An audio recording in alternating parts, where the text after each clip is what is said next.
Pagkatapos nga palang magluto ng lunch ni Pingoy, dumiretso na yung mag-aama ko sa kabila. And hindi na ako sumama dahil nananakit yung balikat ko. Tinawagan ko muna si Pingoy. Sabi ko pa, uwi na ba kayo? Gusto ko kasing i-claim yung birthday reward ko sa Starbucks. Antay mo na ako dyan dahil sabay-sabay na tayo uuwi. So eto ha, buti na lang naabutan ko pa bago mag-close. Nakapag-claim ako ng drinks nila. And ang bait ng barista. Binati pa ako ng happy birthday nung nalaman niyang i-claim ko yung birthday reward ko sa Starbucks. Huling Starbucks ko yata, January 25. And ngayon na lang ulit ako nakabalik ng Starbucks. Exactly 1 month. Wala pa akong ginastos. Buti na lang. Dumaan lang din ako sa malapit na McDo para bumili ng fries. Para may kapartner naman tong iniinom ko. Then dumiretso na nga ako sa kabila. So naabot ako si Pingoy dito. Inaantay ako. Actually, tulog na siya niya. Hindi ko rin alam. Ano? Ako, Ikaw ganun din? din ako. Ikaw din? Paano nawawala to? Pag Ayan, ganun oo. lang. Paano na nawawala ka to? Ginaganon ko. Pero nawawala. So, na-experience na pala ni Pingoy. Yung na-experience ko ngayon na ang sakit talaga ng balikat ko. Ang hirap niyang iangat kasi ang bala ko talaga today, isasama ako sa kanila dito sa kabila para makapaglinis ako dito. Pero gawa nga nung ang sakit ng braso ko, hindi natuloy. Tinulog ko na lang. So, ayun na nga, pagising ko. Masakit pa rin naman yung braso ko. Tapos, kumain muna pala ako ng chop suey na niluto ni Pingoy for dinner bago ako dumiretso sa may Starbucks.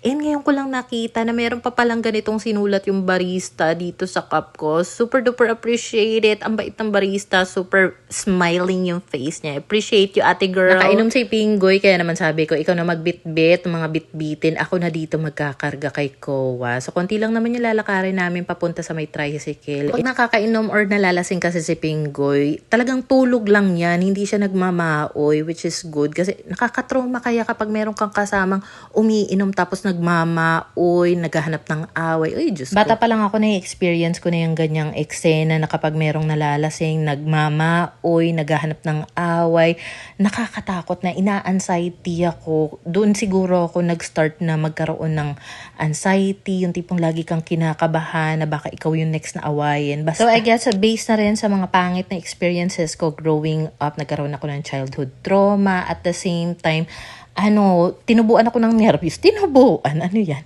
Basta ayun, naging nervyosa ako na even ngayon pag double deck, alam ko ang dami nagko-comment sa mga paglilinis vlog ko sa kwarto na mag-double deck. Kaya hindi ko talaga kaya. Ninervyos po ako gawa ng anlilikot po ng mga anak ko. I hope you understand, guys. Pero yung double deck is ekis po talaga. Tapos may mga times din minsan na habang nagbabrowse lang ako sa social media, may mga dumadaang video. In some way, parang bigla ako nagkaka-anxiety. So kapag gano'n, nag-i-stop talaga ako. So ako lang ha, for me, kapag nararamdaman ko na parang ina-anxiety ako, ang ginagawa ko, tinatry ko siyang, I don't know, pero sa akin lang to, tinatry kong ibaling yung attention ko sa iba. Pero maiba lang tayo, i-flex ko lang yung super duper cute na drawing ng panganay kong si Pinky. So anyway, ayun na. So ang gagawin ko na lang ay magpapaka-busy na lang ako dito. Naisip ko, ang dami ko ditong 2 p.m. Nag-play muna ako dito ng Korean movie. Pavan yata yung title nito habang nagtutupi ako para kahit paano ma-distract yung isip ko. At the same time, hindi ako ma-bored habang nagtutupi nga ako dito.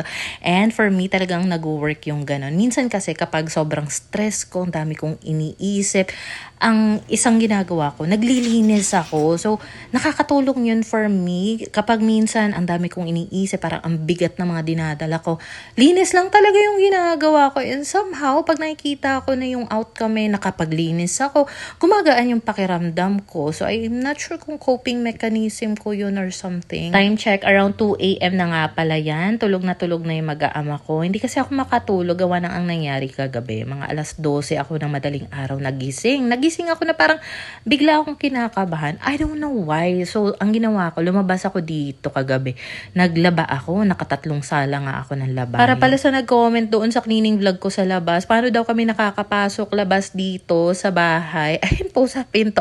Malapad po kasi yung pintuan namin. And kahit na dyan ko pinwesto yung storage cabinet ko from SID Home Deco, nakakalusot kami dyan na walang problema. Kasyang-kasya po kami dyan, ni Pingoy, ni Papa, pa ng mga kids ko, kaya don't worry po. Andito sa palangga na lahat ng mga pinagtutupi ko. So dito ko siya ipopwesto sa may pintuan para mailagay ko na nga sa kanya-kanya naming cabinet or damitan. So hindi ko na rin binuksan yung ilaw dito sa kwarto, gawa ng tulog na nga yung mag-aama ko, and inisip ko baka magising pa sila. So dahan-dahan nga pala ako dyan kumikilos. Mukha lang mabilis dahil naka-timelapse, pero habang binubuksan, sinasara ko yung pinto ng cabinet, yung drawer, nagdadahan-dahan talaga ako para hindi magising si Koa, dahil pag nagising yun, magpapakarga na naman yun sa mami. Ito nga palang planggana na malaki namin. Naalala ko, one time, meron kasing naglalako sa labas, doon sa dati naming apartment. Wala naman akong balak bumili ng planggana. Naawa lang talaga ako doon sa naglalako. Kaya sabi ko,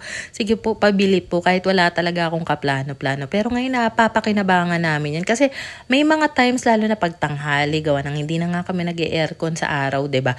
Diyan ko pinagbababad yung mga anak ko para kunyari swimming pool kuno doon sa CR para kahit papaano naman maginhawaan yung pakiramdam. So anyway, nagwalis na nga rin pala ako dito. Huwag niyo nang pansinin yung mga stuffed toys ng mga anak ko dahil diyan ko na lang talaga pinatong sa ibabaw ng lamesa nila. Gawa ng yung mga stuffed toys na yan, nandun yan sa ibabaw ng mega box cabinet. Pinagtatanggal nila. So ayoko namang ibalik doon sa taas dahil kukunin na naman bukas, edi dyan na lang, bahala na sila dyan magligpit. Ito nga pala mga nakaraang araw kapag naglilinis ako, ito yung ginagamit ko, Neo Swipe na sweeping mop. So meron na yung mop cloth na wet, meron ding dry. So depende na lang kung ano yung gagamitin mo, depende sa lilinisin mo. And sobrang helpful sa akin ng mga ganitong panglinis. Kasi alam nyo naman, most of the time, hindi naman most of the time, may mga cleaning vlogs talaga ako. Kaya naman, Neo Swipe, thank you so much sa generosity na pagpapadala ng products niya dahil napaka-convenient, sobrang useful niya for me. So ayan, madali na lang talaga ako makakapaglinis ng buong bahay, floor, wall, kung ano-ano pa. Hindi ko na kailangan magkusot-kusot pa ng basahan na mga ginamit sa paglilinis. So kung kailangan nyo is mabilisang linisan talaga, itry nyo to. Maglalagay na lang ako ng link nito sa comment section and sa yellow basket.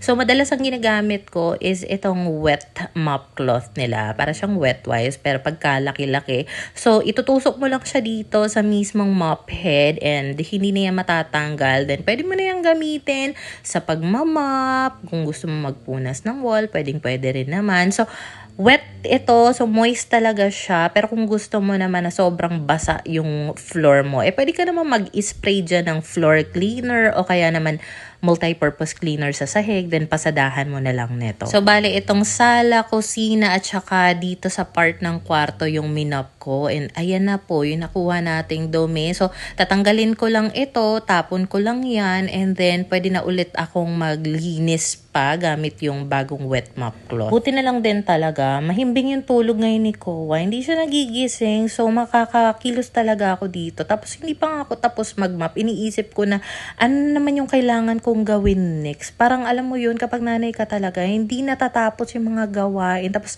ang dami mo laging iniisip. Paano na yung, alam mo yun, may mga times na mapapaisip ka na lang, ano kaya magiging future ng mga anak ko, mga ganung bagay. Kasi kapag nanay ka, hindi na lang yung sarili mo yung iisipin mo. Isipin mo na rin yung mga anak mo, yung pamilya nyo. So, naplansya ko na yung iba pang uniform ni Pinky, pero tomorrow kasi pang PE uniform daw ang kailangan nilang suotin. So, niready ko na rin naman yung PE uniform niya. Dito ko na lang sa black pull-out drawer ko nilagay. So, overall, merong 3 uniform na blouse si Pinky at saka 2 skirt. Nandun na yung iba sa cabinet. So, itong mga bagong plancha, pati na rin yung mga sando, cycling medyas, ipagpapasok ko na rin sa cabinet. So, nandun lang sila sa isang spot para hindi na kami mahirapan kapag susuotan ng damit si Pinky bago pumasok sa school.